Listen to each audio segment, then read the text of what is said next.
What's up, ladies and gentlemen? Welcome back to the garage. You're in it. Gerald here with you, of course. The awards season is just going on and on and on. The good news is this weekend we are going to get really our final couple of precursors before the Academy Awards, which this year will be on March 15th, which I've voiced on the last few videos is way too effing late. Why are we doing it in like the spring? I'm probably going to miss it when it's gone, so maybe I should stop complaining. I will say when I do predictions on the channel, which I've been doing for a few years now on YouTube, always one of my favorite shows to do the predictions for is the Actor Awards, which of course was previously just called the SAG Awards. So I apologize in advance if I slip up and just call it the SAG or the SAG Awards tonight.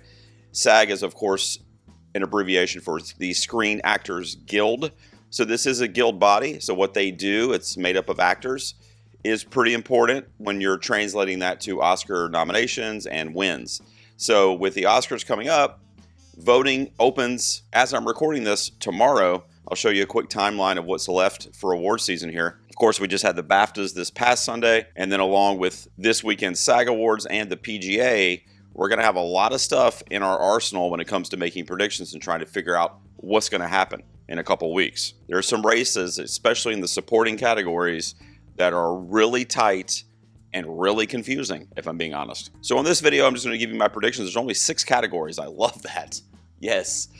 Just so you guys know, I will be watching the broadcast on Netflix. It's going to be airing there on Sunday, March 1st, and then I'll film a little reaction for you and get it out, hopefully Sunday night, but if not, no later than Monday morning. So just know that I have children. Little League Baseball just started. It's a whole thing, guys, but I'm going to do, also it's my son's birthday on March 1st, so I'm going to wait till he goes to bed to start it, so I'll be on a bit of a delay from everybody else. Life is fun and good, if I do say so myself. All right, we will start out with the best stunt ensemble in a motion picture. So glad they do this one. The Oscars have adopted this category as well. I think they start next year. It's either next year or the following year.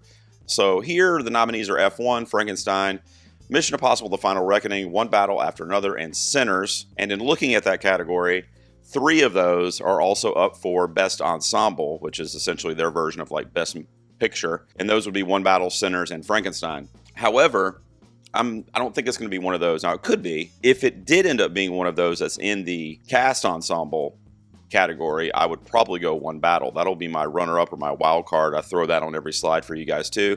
But I think the winner in this category, I'm going to go with Mission Impossible: The Final Reckoning. It could also be F1. F1, of course, got into Best Picture at the Oscars. Very popular action movie. But I'm going to go with Tom Cruise, kind of his swan song for this franchise that he's been a part of for like 25 years or something like that. So he's been doing it forever, and it's so like weird and kind of sad that the Academy adopted a stunt category that's going to start the year after the final Mission Impossible. Like it's probably the franchise that inspired the category. I'm going to go Mission Impossible here. And I think One Battle is the spoiler. So I'm going to do things a little bit different. I'm going to start with the lead categories and talk through those instead of starting with the supporting and working our way up, because I think the supporting categories are really, really a big question mark. Let's start with female actor in a leading role, Best Actress. This is Jessie Buckley, I think. She's been sweeping all season. I will say that the Actor Awards tend to throw a bone to an actor or an actress that is a showy performance that hasn't been getting enough notoriety on the circuit. Now, Jessie Buckley has that showy performance. It's also subdued for the first half of the movie.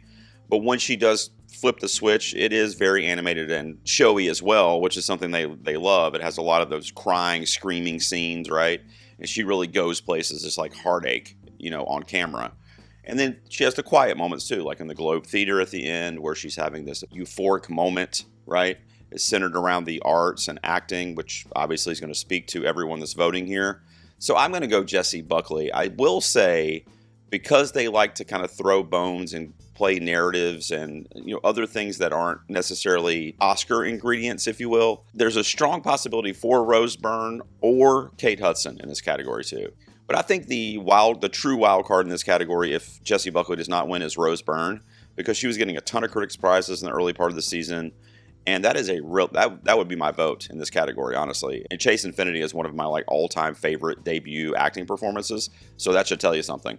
But I think Rose Byrne's the spoiler here, but I'm going to pick Jessie Buckley to continue her sweep for Hamnet. And then in looking at lead actor, I'll talk through it a little bit, but I'm just going to kind of bury the lead here, pull the Band-Aid off, and just tell you I'm predicting Timothée Chalamet for Marty Supreme. You know, I thought along with Buckley, Timothy might be a sweeper as well, but he lost the BAFTA. And now we're in a situation where if he loses the SAG here on Sunday, that'll be 2 back-to-back losses on the circuit for precursors, and it would be the 2 that have the most industry crossover with the Academy.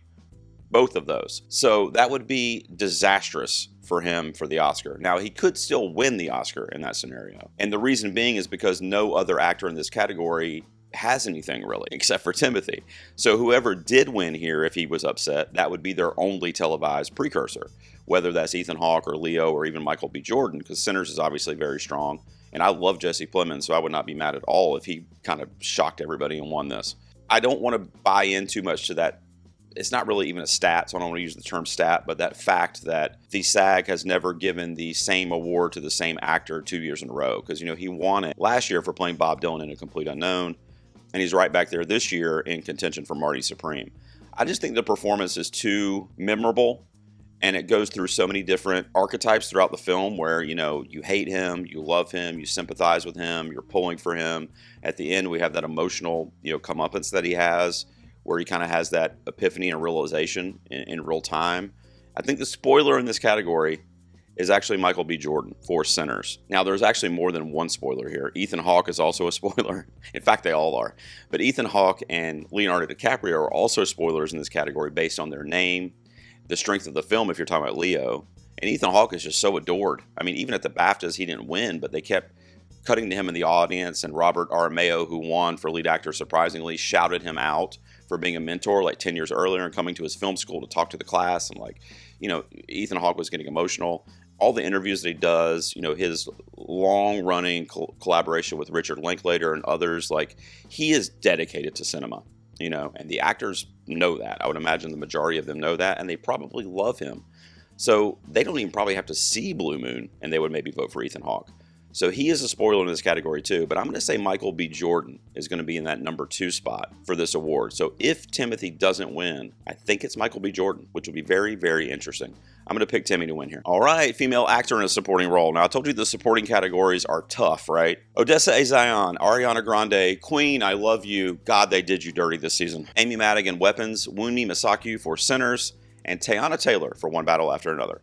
All right, if you saw my Power Rankings video, which would have been yesterday on the channel, you've heard a lot of this. So I'll try to keep this brief, but this category is fascinating to me. This award at the SAG, I think, is between Wunmi for Sinners, Amy Madigan for Weapons, or Teyana for One Battle. Now, Teyana Taylor and Wunmi Mosaku would be on the strength of their films. I think Amy Madigan is the most SAG-friendly performance here, if you will. They love recognizing horror performances. They love recognizing a narrative, and it's been like 40 years or something like that since Amy Madigan was in a recognizable prestige role. So that all of that definitely gives Amy Madigan a good shot here. She was also the Critics' Choice winner. She did not get nominated at the BAFTA, so she wasn't present this past weekend to be in the race there. But like I said, based on what they historically do, I could very easily see Amy Madigan winning this. When it comes to Teyana Taylor, a lot of that's the strength of the film. You know, One Battle After Another is considered, even though it didn't break the record with 16 nominations, I think it's widely considered, or should be widely considered right now based on what it's been doing up to this point, the frontrunner to win Best Picture, and probably a lot of other top-of-the-line stuff like PTA for Director, Screenplay, etc. So that alone gives Teyana a leg up. But also she has that Golden Globe win. She's very personable, a lot of great interviews and press junkets and, you know, appearances, and we've seen her front and center. She's been doing a great job for the film, out there promoting it. I'm going to stick with my kind of Hail Mary bomb, you know, from 70 yards away that I threw out there a month ago when I said Wunmi Mosaku was going to start a trend of uptick to the Oscar for supporting actress. And everybody hit me in the comments for that. And we're like, you're an idiot. Why are you doing that? This is not, she hasn't won anything. Why would that happen? Now it's happening. She won the BAFTA. All right, I'm going to predict her to win the SAG here. Now, what I want to say too, real quick, is I do think the spoiler in this category is Amy Madigan, most likely. But guess what? Wunmi's in a horror film as well, a genre film. So I think they would also have no problem if that like is a stat or whatever that you can factor into it. That's also horror. I will say if Teyana Taylor, which is definitely possible, wins this award, then she is the Oscar winner for supporting actress, without a question, in my mind. It would definitely be who I would be predicting. If Wunmi Misaki wins this, she is the Oscar winner. All right. So if whoever wins the SAG this weekend, if it's Wunmi or Teyana, that should be your Oscar winner. If it's Amy Madigan, which it could be, we're not going to know who's going to win the Oscar, because Amy Madigan would have 2 precursors and would technically be the strongest going into the Academy Awards from a precursor standpoint, but it's the only nomination for weapons. So unless her speech is so impactful at the SAG, and she wins there first of all, and her speech is so impactful and reaches so many voters that haven't voted yet for the Academy Awards, that gets her over that kind of challenge of not having her movie broadly seen or appealed by the multiple branches on the Academy, because it only has the 1 nomination for her, which right away says they weren't as high on it as some of the other bodies were. They just didn't give it any nominations. It was in the running for screenplay, casting, makeup. I mean, it didn't get any of that stuff.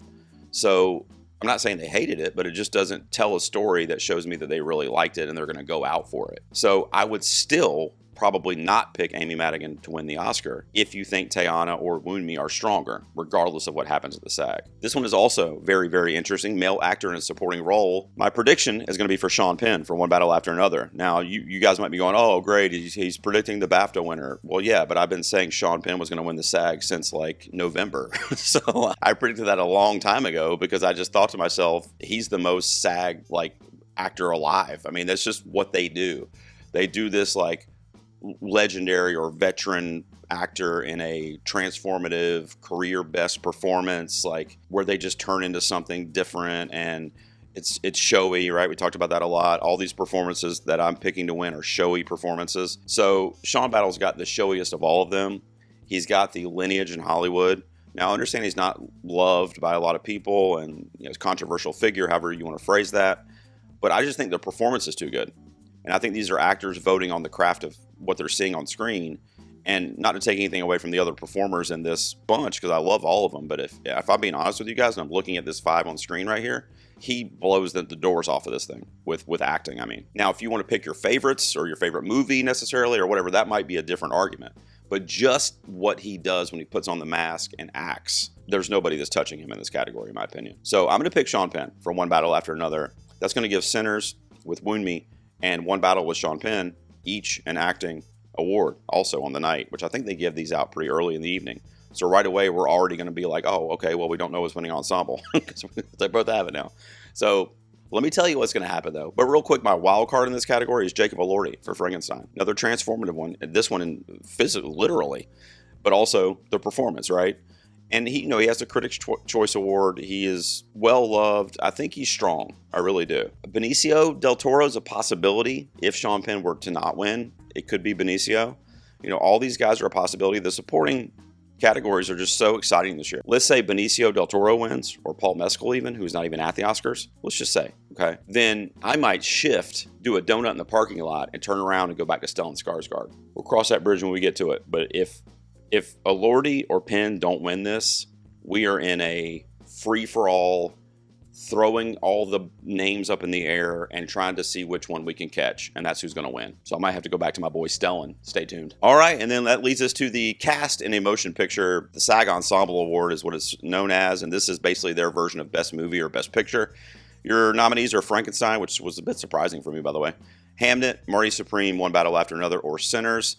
I will once again rip the Band-Aid off. I am also going to give you my PGA prediction here in a second for Best Movie, and that's going to play into this prediction a little bit, which is why I'm going to do it on this video also. Also, it's this weekend on Saturday. I'm going to say the SAG Ensemble Award here is going to go to Sinners. That's going to be my prediction. I was very, very close, and I was waffling back and forth, and I'm like, should I go ahead and record the video? Because I'm recording this on Wednesday. So I'm like, I'm going to change my mind again. I probably will. But right now, because I've literally switched back and forth like 3 times. And then I'm like, well, maybe they'll kind of do like a split situation. And maybe like Hamnet will come in because they have the lead actress win, or at least in my predictions. Sinners is going to be my prediction for SAG Ensemble, with One Battle After Another as the wild card, the spoiler to win in this category. It could literally be either one of them. I'm just throwing out for Sinners here, and we'll see. If it's One Battle, it is an absolute steamroll dump truck driving through a nitroglycerin plant for Best Picture because it will not be able to be stopped. See what I'm saying there? And the last thing I'll just mention real quick on this video is that the PGA Awards, the Productions Guild of America, is on Saturday, the day before the SAGs. Oscar voting is open while all this shit's happening, by the way. So I do think the PGA is going to go to one battle after another. Paul Thomas Anderson, the producers of that film, obviously they lost Adam Sumner, which he's been mentioning in a lot of award shows and a lot of speeches. It's going to be a way to honor him. A lot of people in Hollywood worked with him. They knew him, well beloved in the industry. I don't think one battle loses the PGA. It could lose SAG Ensemble. It still might win that, actually, but it could lose SAG Ensemble to Sinners, which is what I'm predicting. And that would kind of make sense to me, but I just don't see how it would lose the PGA award if people are paying attention, because this is PTA's, like, this is the moment for him. 14 nominations, never got a win at the Oscars. You know, I mean, we gotta, like, I think the industry's kind of in line to make this happen for him. You know, I was watching this historical video that popped up in my social media today, actually, of Martin Scorsese winning the Oscar for The Departed back in, I think, 2007 or 8. And, you know, he had never won at that point. Multiple nominations similar to PTA, but no Oscar, which was insanity. Crazy. And when he won it, every standing ovation, and, you know, ABC, the TV showing everybody there clapping, and, like, finally, you know, they're hugging him on the stage like, you know, like he just gave birth or something. I mean, it's like, it was just a euphoric moment. And I think that's where we're headed for PTA, whether that's for the Director Prize or Best Picture or whatever. It's going to feel like that. Where collectively, as a cinematic community that's been following movies at least for, you know, 20 or 25 years, we're going to go, oh God, thank you, please, PTA, we did it, man. You know, and then he's going to take a deep breath and, you know, go to Bermuda for 10 years just to, like, let it fall off his shoulders. You know what I mean? Maybe I will too. Got to ask my wife first. So that's it. That's my predictions for the upcoming Actor Awards. Please follow me over on the Award Expert app. Shout out to Brother Bro and the team over there for developing that sweet, sweet app for us film lovers. But I whiffle waffle on these in the last days, especially with something like the Actor Awards, because it is a freaking coin flip in some of these categories. So I might change my mind before Sunday, guys. I don't want to. I might. Should I? Every time I change it, it ends up being what I went with on these videos. So I think I might just leave it. If you're into channel memberships, you can help me out for as little as a couple bucks a month, because this is a full-time gig out here, especially during award season. I appreciate the consideration, and a huge, huge shout out and all the love in the world to my current members. I will see you guys out here soon, and be nice to each other. It's okay if your favorite movie doesn't win or somebody, it's okay. Believe me, I'm a Wicked for Good fan. I know what the award season does to people, okay? Be nice. I'll see you guys out here next time in the garage.